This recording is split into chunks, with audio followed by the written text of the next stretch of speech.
Why did it have to be in my bed?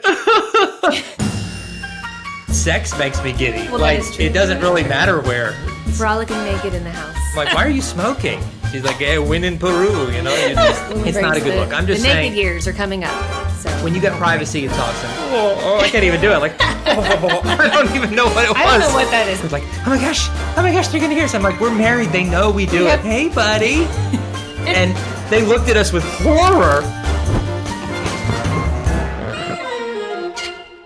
Hey there, and welcome to Fridays with Dave and Ashley on the XO Marriage YouTube channel, where you get real marriage advice from real people just like us. I'm really excited about what we're going to share with you today because we're going to talk about some of the most awkward places to have sex as a married couple. And sometimes it's not even like you're not trying to find the awkward place just for the sake of being adventurous. You're just in an awkward place and you want to have sex, and it's either awkward sex or no sex. Here are a few of the most awkward places, I believe. At your in-laws' house. Or parents' house. Parents or in-laws' house. Like when you're staying there, maybe it's holiday week, you really are just needing some time with each other, but there's a lot going on in the house, you're out of your zone, you hear people walking around. You're maybe in your childhood bedroom that hasn't changed since the which 90s or something. Which you is guys, creepy. Oh my gosh, like you had your same twin bed. Which, yeah. let me just I be remember honest. that twin bed. I know. What I found, I think it makes you a little giddy to like be adventurous in these awkward places. It's just sex makes me giddy. Well, like that is true. it doesn't really matter where. But yeah, I feel so Ashley awkward. feels so awkward. Like, oh my gosh, they're gonna hear us. I'm like, we're married. They know we do We it. have 4 children. She thinks her parents don't know we have sex. So It's awkward. well, there was one time at your parents' house. Oh gosh, you guys. Where right? They don't watch. I don't know if they watch this. I've never told this story. Mom and Dad, I'm sorry. Feel free to edit this out. But right as we finished, we heard right outside the door, Ashley's dad. Like, clearing his throat. Clearing his throat, who clearly heard. You were and quiet. we were trying to muffle the sounds, the pleasurable sounds but we were trying to muffle it, which makes it almost even worse when it's like a muffled, like, I can't even do it. Like, I don't even know what it was. I don't know what that is. That sounds like a dog. Well, yeah, I don't know. I don't remember exactly what the sound was, but the sound was made. It was clear what the sound was. And ever since then, it's been even more Bless his awkward. heart, he's probably just like putting laundry away and, you know. Yeah. Bill, if you're watching, Anyway. I'm sorry that you had to hear that. I apologize.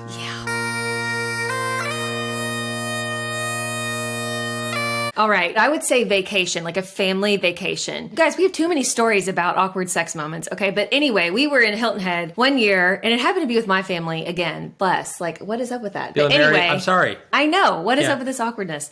It's not your fault. It's not your fault at all. You were just there, and we were there. You were trying to enjoy your vacation. Well, they were all downstairs. Like, there was one of those miracle moments where my sister, brother-in-law, and their child, and my parents, and all of our kids, we thought were downstairs, okay? And at the time, we had an infant. And so we had, the pack and play in our bedroom. And we knew that if we wanted to have some time together, we didn't want to have it with the baby in the room. So anyway, we were like, well, where can we go? And we're like, we can go to our other son's room, which had 2 twin beds.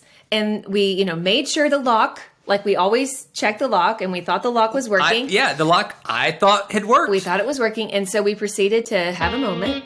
And again, right at the height. I was really looking forward to the stress relief because you add sexual frustration on top of the already stressful dynamic of watching kids in a foreign house and all this stuff. And our 2 older boys walking, because it was their room. It was their room. And they were like 10 and 12 at the time, old enough to know what was going on. And we were covered in a sheet. And I was like, hey, buddy. And they looked at us with horror, and Cooper, our oldest, took notice of what was happening, and he just said, why did it have to be in my bed?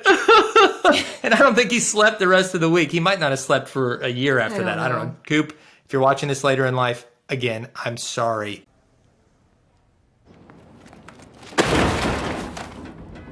Yes. And I'm sorry that it was in your bed. We had limited options. I tried to convince them we were just having what we refer to as naked cuddling. But I don't think they bought it. But that's that's almost bad enough though. But weird, I know. They knew there was more. One of the most awkward places, you guys. Okay, so having sex in a hotel that has thin walls, okay? So here's the story. We were in Peru because you guys know we've shared before. We went to Machu Picchu to hike the Inca Trail, but we had to first go into Lima, and we were staying in what we thought was a pretty decent hotel. in Lima, Peru. And Dave, from all the travel, because it's a long way to get there, and Dave sleeps like a rock. So he's like completely asleep. I need to like watch a little TV to go to bed and just kind of decompress from the travel. And so anyway, I'm just watching TV, trying to find something in English, right? It's all in Spanish. And all of a sudden, I start hearing these noises, and I'm like, oh gosh, what's going on? And I honestly didn't know what it was at first. And so I turn off the TV because I was like, is someone okay? Because, it sounded like someone was not okay. All right. And then I realized they were very okay. They were okay. They were more than okay. And this couple next to me, I felt like I was in the room with them. I turned the TV up as loud as I could. I didn't want to wake Dave up, but then I was just like, this is, it was right on the other side of the world. It was so on like, the other side. I heard every breath, hear you guys. The groans. It was so awkward. And so make sure they're not thin walls, you guys. And not just for yourselves, but also, you don't want, it's a private moment. Well, you don't want to be here. But I think Ashley enjoyed. I did not enjoy it. Well, all I know is when I woke up and looked over, she was smoking a cigarette. I was That's not. all I know. She was just like, not. That was amazing. I don't ever smoke anyway. So I don't know. You be the judge. But I'm like, why are you smoking? She's like, when in Peru, you just. The common thread through all these is privacy leads to intimacy. Like, the best sex happens when you can just be alone and private. When we got the house to ourselves and we could just like run around naked, It's his dream. Yeah. Frolicking naked in the house. It is amazing. It's not her dream. She does not want to see me frolic. No, I want you to be happy. So the saying, naked years are coming up. Even when you don't have privacy, sometimes you got to just make it work and you just get some good stories out of it later on. So, hey, in the comments, why don't you share some stories, maybe some awkward moments, and let's share some laughs. You can say a friend. Together. Yeah, you can say, it doesn't even have to be about you. It can be about a friend. A friend of mine. So you put those in the comments. Check us out on the Naked Marriage Podcast. Follow us on Instagram at Dave and Ashley Willis. We'll see you next time.